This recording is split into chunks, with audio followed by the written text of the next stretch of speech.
The Cocaine King, an introduction to Pablo Escobar. Pablo Escobar. The name evokes images of wealth, power, and violence. He rose from humble beginnings to become a notorious criminal. As head of the Medellín Cartel, he controlled a vast cocaine empire. His wealth was legendary, his power undeniable. Escobar's story is woven from ambition, greed, and a perverse sense of social responsibility. He lived by his own rules, a law unto himself, revered by some, feared by others, a Robin Hood figure and a tyrant.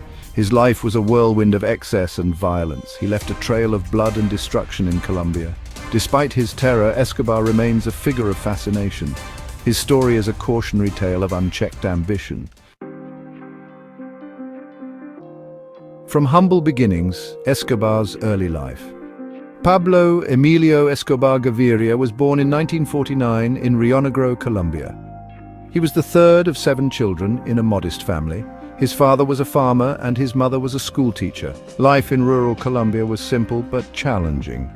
He witnessed the poverty and inequality that plagued his country. From a young age, I displayed a sharp mind and entrepreneurial spirit. I was ambitious and driven, always seeking ways to improve my lot in life. I started small, selling cigarettes and stolen tombstones. I craved wealth and power, and I was willing to take risks to achieve my goals.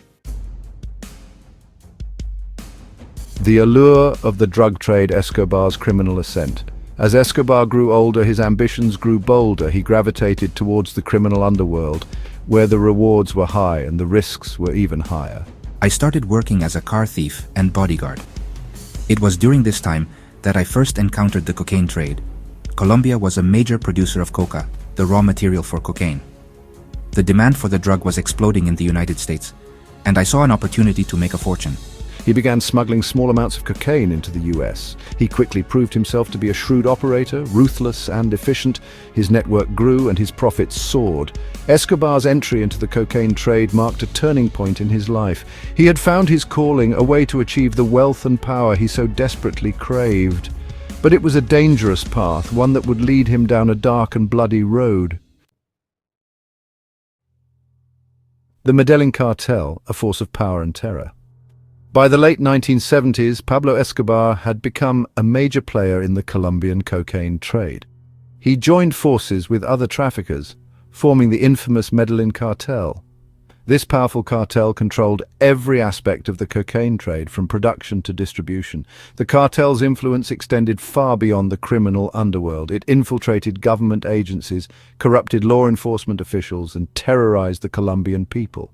I bribed politicians and judges, ensuring my protection and immunity from prosecution. Those who dared to oppose me faced swift and brutal consequences. Judges and journalists were assassinated. Politicians were threatened. Ordinary citizens were caught in the crossfire. The Medellín Cartel's reign of terror plunged Colombia into chaos. The country became synonymous with violence, corruption, and the drug trade. Escobar had become the undisputed king of cocaine, a man who ruled through fear and intimidation. Section 5. A life of extravagance, Escobar's wealth and excess. My wealth was staggering. At the height of my power, I was estimated to be worth billions of dollars. I was one of the richest men in the world, and I flaunted my wealth with reckless abandon. Escobar spared no expense in indulging his extravagant tastes. He owned luxurious mansions, a fleet of private jets, and even a zoo filled with exotic animals. His most lavish property was Hacienda Nápoles, a sprawling estate that became a symbol of his opulence. Hacienda Nápoles was more than just a home. It was a playground for me and my entourage. The estate featured a private airport, a bull ring, and a collection of vintage cars. I even had a replica dinosaur skeleton erected on the property. His extravagance knew no bounds. He once burned $2 million in cash to keep his daughter warm while they were hiding from the authorities. His excesses were a testament to his wealth and a reflection of his distorted worldview. Section 6. The Robin Hood image, charity, politics, and manipulation. Despite my ruthlessness, I cultivated a public image as a man of the people. I distributed money to the poor, built housing projects in Medellín's slums, and funded soccer teams. Some hailed me as a Robin Hood figure, a benefactor who cared for the less fortunate. Escobar's philanthropy was strategic. He understood the power of public opinion. By portraying himself as a champion of the poor, he hoped to gain their support and deflect attention from his criminal activities.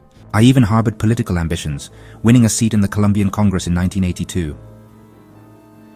However, my political aspirations were short-lived.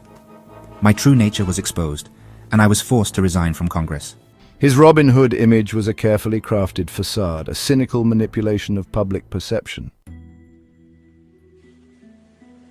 Section 7, Reign of Terror, Escobar's Ruthless Tactics.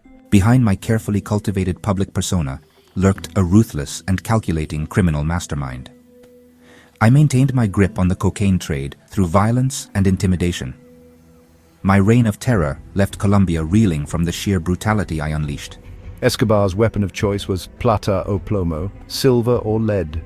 This chilling phrase encapsulated his approach to dealing with anyone who stood in his way. They could choose to accept a bribe, silver, or face the consequences, lead. My reign of terror claimed the lives of thousands. Judges, journalists, politicians, and innocent civilians were all victims of my brutality. Car bombs ripped through city streets, assassinations became commonplace, and fear permeated every corner of Colombian society. Section 8, Family First, a glimpse into Escobar's personal life. For all his ruthlessness, Pablo Escobar was fiercely devoted to his family. He adored me, Maria Victoria Henao, and doted on our 2 children, Juan Pablo and Manuela. He showered us with lavish gifts and shielded us from the dangers of his criminal life. Escobar believed that his family was off limits, a line that even his enemies should not cross. He instilled in our children a deep sense of loyalty and family values. We in turn remained fiercely loyal to him, even as the world turned against him.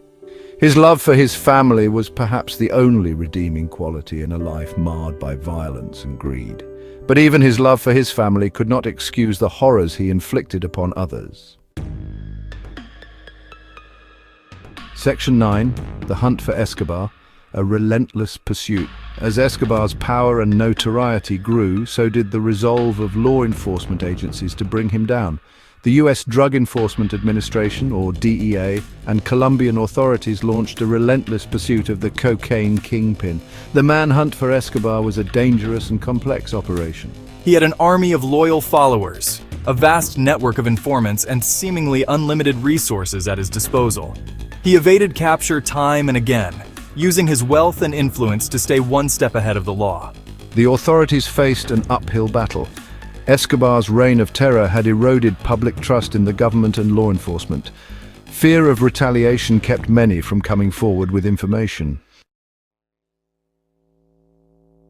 Section 10, La Catedral, a prison of Escobar's own making.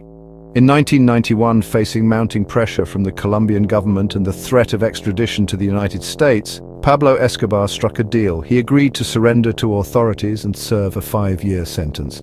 However, the prison where he would serve his time was anything but ordinary. Escobar negotiated the terms of his confinement, choosing to build his own prison. La Catedral, as it was known, was a luxurious fortress nestled in the Colombian mountains. It featured a jacuzzi, a soccer field, a discotheque, and even a waterfall. Rather than a place of punishment, La Catedral became a testament to Escobar's power and audacity.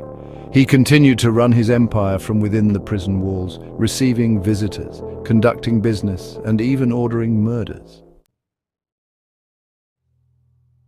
Section 11, The Final Days, Escobar's Last Stand. Escobar's reign at La Catedral was short-lived. In 1992, the Colombian government, outraged by his continued criminal activities, attempted to transfer him to a real prison. However, Escobar, ever the master manipulator, had anticipated this move and escaped. He became a fugitive once more, hunted by the authorities and rival cartels alike. The once feared kingpin was now on the run, his empire crumbling around him. The noose was tightening, and his days of freedom were numbered. On December 2nd, 1993, Colombian security forces, aided by U.S. intelligence, finally cornered Escobar in a middle-class neighborhood in Medellín. A shootout ensued, and Escobar was killed. Section 12. The legacy of a kingpin, Escobar's impact on Colombia. Pablo Escobar's death marked the end of an era. The cocaine king was dead, but his legacy continued to cast a long shadow over Colombia. The violence he unleashed had left an indelible mark on the country's psyche. Escobar's story is a complex and troubling one, He was a ruthless criminal responsible for countless deaths, yet he was also seen as a folk hero by some, a symbol of resistance against a corrupt and unequal system. His legacy is a reminder of the devastating impact of the drug trade, the corrosive power of corruption, and the enduring allure of wealth and power. Colombia has made strides in its fight against drug trafficking and violence. However, the scars of Escobar's reign serve as a stark reminder of the fragility of peace and the constant need for vigilance.